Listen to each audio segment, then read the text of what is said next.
Hey everyone, and welcome back to Joey's Retro Newscast, where I'll be going over the top news of the last week in retro handhelds, retro gaming, and just gaming in general. Yes, I know I'm wearing a Red Bull sweater. I don't know how many Formula One fans there are watching this. I don't really have a favorite team, but for a lot of reasons, as a Formula One fan, you know what happened this week for Red Bull. So this is in memoriam for Christian Horner, unless he did something really bad, in which case then it's a different story, but we'll have to see what comes out after this. Otherwise, just quickly at the start of this, thank you all. Just want to thank you all. I don't know if I've done this enough. I have been doing this for 2 years and a few months. And anybody who's been here since the beginning, thank you. Anybody who joined last week, thank you. Anybody whose first video is today, thank you. That's it. That's all I want to do. Let's get into the news. You can now use your original Game Boy, Game Boy Color, and Game Boy Advance cartridges to earn retro achievements directly with something called Playback. Now, Playback seems to be the emulator or application on the PC, and you obviously need the hardware to connect the cartridge into, but through Playback, you can get retro achievements, which is actually super cool. This is actual hardware earning you retro achievements. I'll be honest, it's not something that I would ever do, unless you put this on like a Mister or an Analog Pocket, but this is awesome. Winlator 10.1 is out now with all of the new controller support additions that they promised a few weeks back or so. So there's a bunch more, of course, besides the controller additions, but they teased all of that, and so here they are. So if you're using Winlator, hurry up and upgrade. Although I did see something about a hotfix coming out, and I'm not sure if that's out already, so maybe wait for that hotfix before you get to 10.1. MelonDS 1.0 is now out for PC. Now, this was previously in Release Candidate 1.0, so if you're confused as to why it's now fully out, that's the difference. It was kind of a beta, now it's fully out and fully released. The only differences between Release Candidate 1.0 and full release 1.0 is a lot of bug fixes. However, as for 1.0 as a whole adds, it's better multiplayer, LAN support, multi-window, OpenGL, and a whole bunch more. So upgrade if you haven't. Shad PS4 is chugging along with update 0.10.0, or I guess it's Chad PS4 at this point with how good this is doing. I tried to read the notes. I really did try to read the notes. And even for myself, who I'm not going to say I'm the most knowledgeable about all this stuff because I'm not, but I mean, I'm pretty well above average, I would think, being able to do this for as long as I have. I could not make sense of any of these notes. It's a lot of mumbo jumbo for technology and coding and all of that stuff. All I know is that I've seen people say that they have actually completed games like Bloodborne through the emulator. So it might be in a good state. I know there's a lot of playable games, but it's probably still in a little bit of an alpha, especially since it's 0.10. So yeah. All right. So audience, you guys there, I need you to tell me why this is a big deal, because apparently Paprium, which is a Mega Drive game, is now being able to emulate in RetroArch.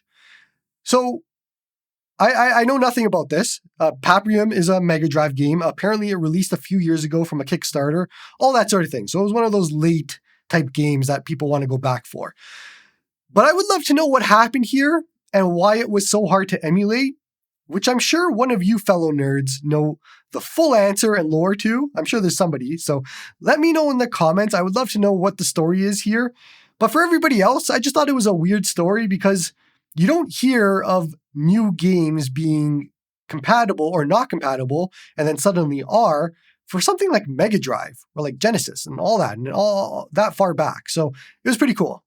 Okay, so in Nether SX2 news, first, a public service announcement. No, Nether SX2 does not have a website. When you type Nether SX2 into Google, you're going to see a .com and you're going to see a .org. Neither of those are official. They are likely scam or malware websites, and you should not be getting Nether SX2 from them. You should not be getting any APKs from anybody that you don't trust. That's like rule number one of like everything.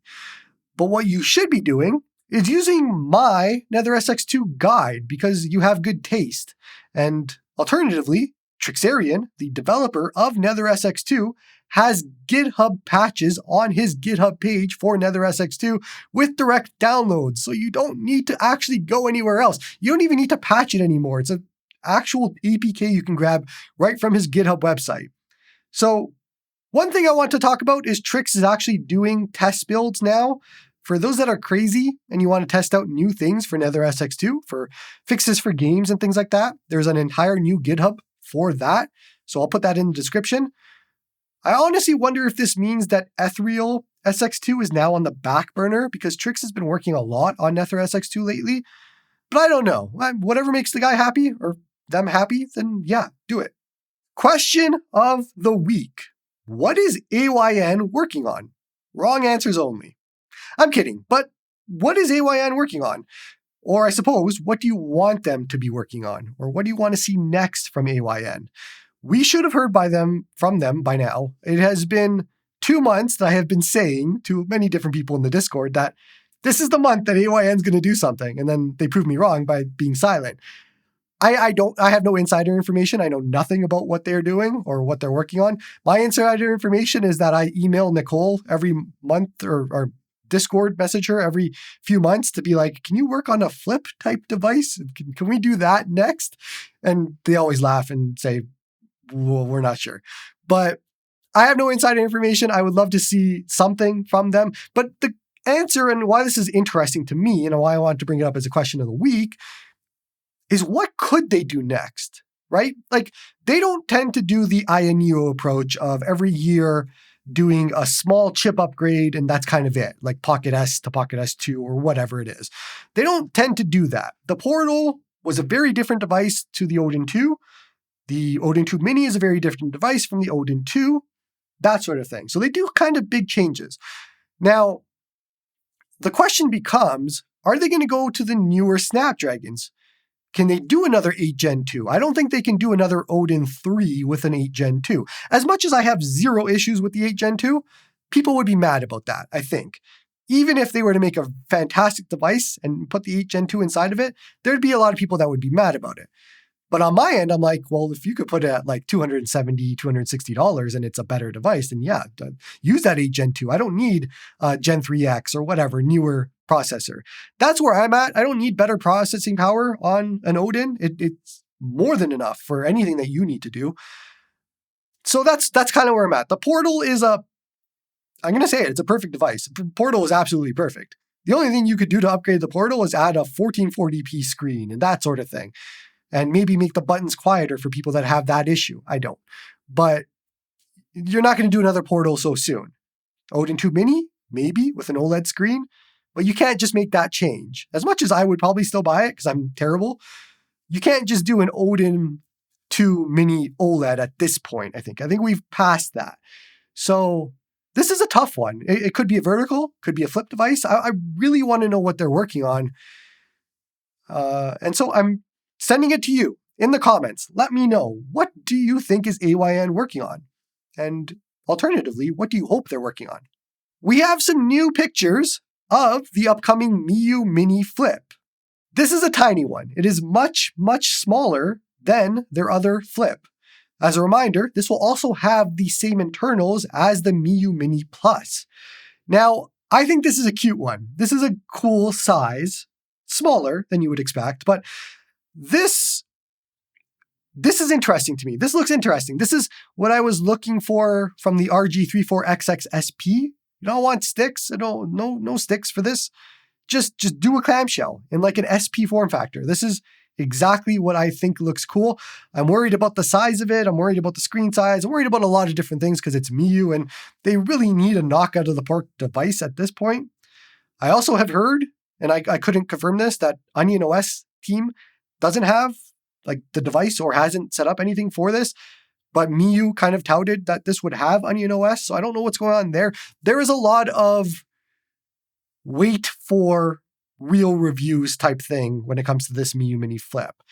And I'm going to be one of the last ones to get one because they don't send me anything. So I'll probably buy it and whenever it comes out.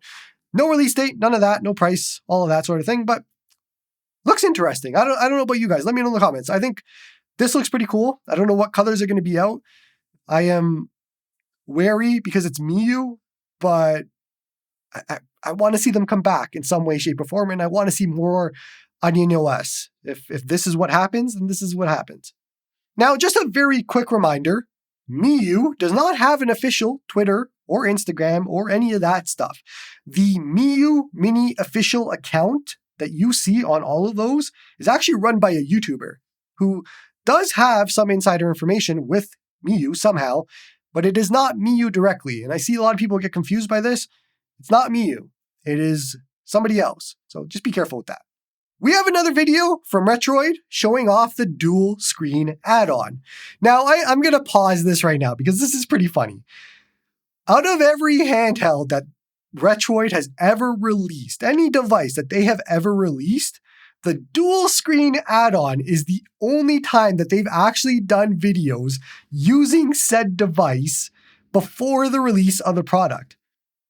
Just think back to it. Like, we had to fight for like real pictures of their devices so many different times. Meanwhile, for this dual screen add-on, they're like, here's how you use it with this device. Here's how you use it with this device. Here's all of these different use cases. And meanwhile, you're like, well, why can't you do that with like the Retroid Pocket 5 and the Flip 2 and whatever handhelds that you come out? Like, just do these types of videos so we can see them before even reviewers get them from. Like, even for me, like, do that before we get them. The video shows the Retroid Pocket 4 Pro and a Retroid Pocket Mini and how it all looks connected and all that sort of thing. I'm not going to do a deep dive into this. I'll wait till I get mine because they're supposed to send me one. And then we'll do all of those tests. Although I don't have a 4 Pro, I do have a Mini. We'll do it on that. And I'm going to test it with a whole bunch of other devices. So don't worry about that. Whenever, I forget when it comes out, in August at some point. So I should be getting it pretty soon, maybe. Although they usually like to leave it to the last minute. So we'll see. Helegaly, Helegaly,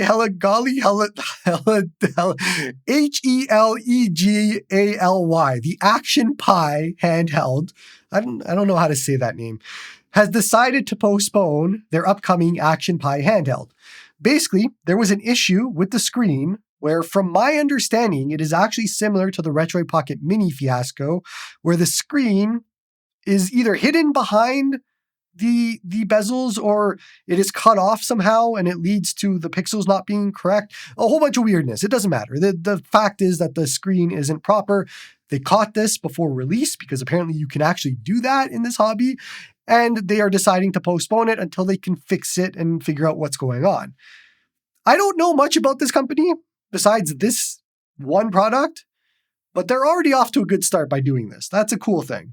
I'm going to try and see if I can pick up one of these whenever it does get fixed and released.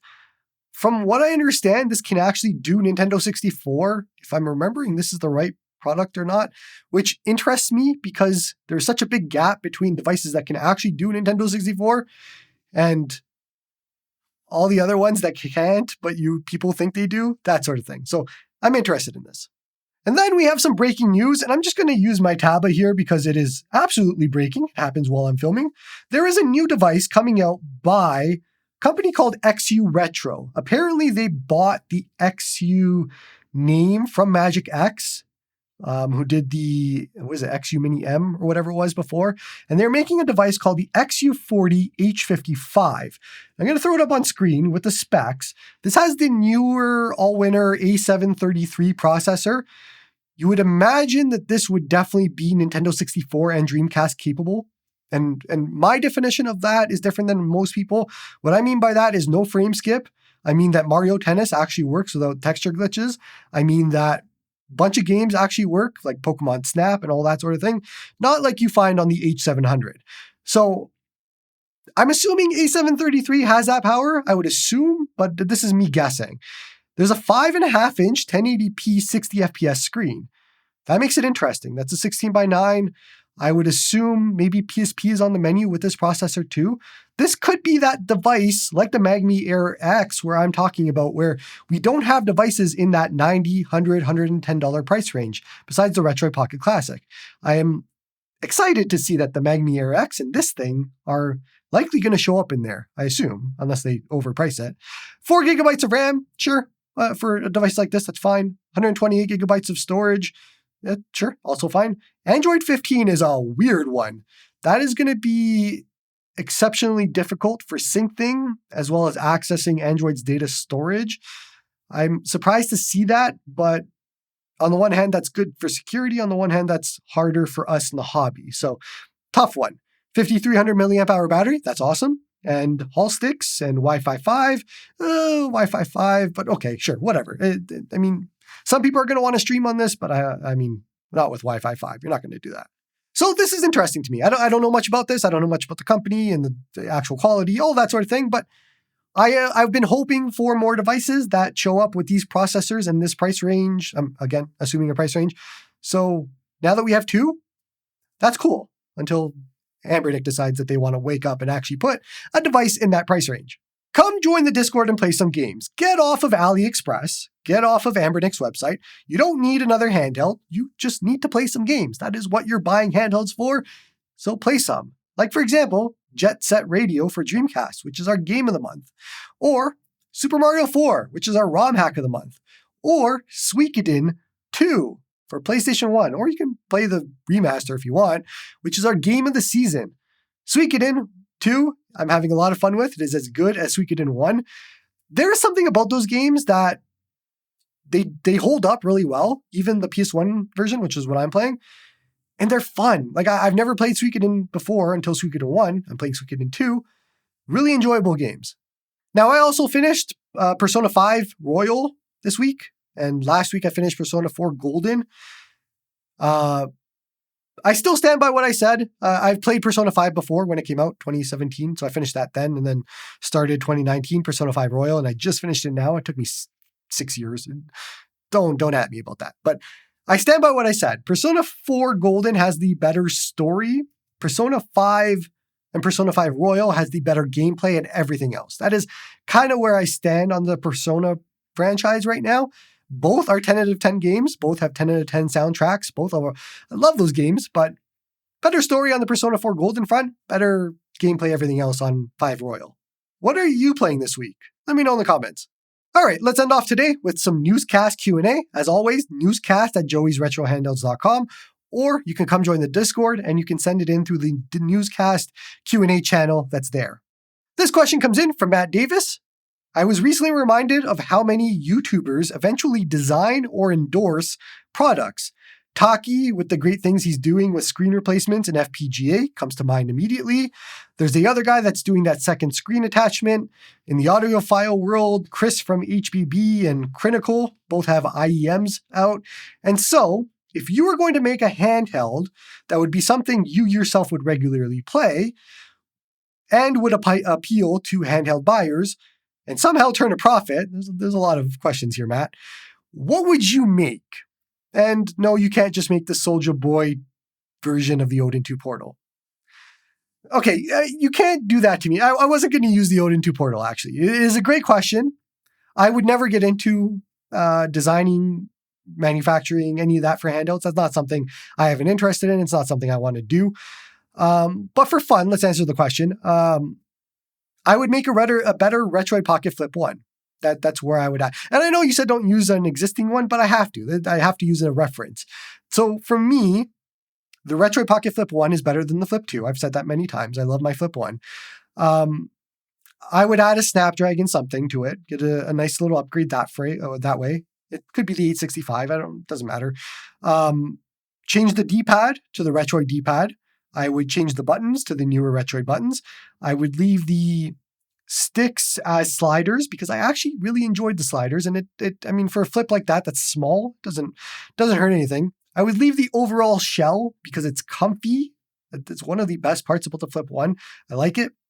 And I wrote some notes here. I would definitely upgrade the screen to OLED. If they can do a 5-inch OLED screen, that'd be cool. 256 gigabytes of internal storage because 128 gigabytes is a joke. I would definitely make the D-pad and buttons bigger, Odin 2 portal sized. I'm sorry, I have to use the Odin 2 portal. It's just so good. And I don't know if I'm missing anything. I don't know. Is it a cop-out to use an existing device? I don't think so. But the Flip 1 is one of my favorite devices. The Flip 2 is definitely not. I would love to see a Flip 1 get upgraded, keep the same size, and just upgrade all the internals. It goes back to we talked about it a few weeks ago about Amberdick and how all their older devices were like slim versions, pocketable. They had better designs, all of that, and all of their new handhelds. And this goes for a lot of different companies. All the new handhelds are like exploding out big wise, as if like they all had a bunch of Big Macs and they're all just like, I need to make bigger, bigger, bigger. Whereas I'm just like, no, go the opposite way. Go smaller, smaller, smaller. Or not too small, but like you had it right. You had it right with the 405M. You had it right with the Flip 1. You had it right. We don't need to go bigger. We just don't. I know there's a big subset of people with 8-inch screens that are yelling at me right now, but just use a monitor at that point. There's no point in that. But anyways, that's my answer. Flip 1, that's better. Thanks, Matt. That's all we have this week, so appreciate you all for watching. And that's all from me. Booger Hole, West Virginia. Where do you guys get these from? Thanks, everyone.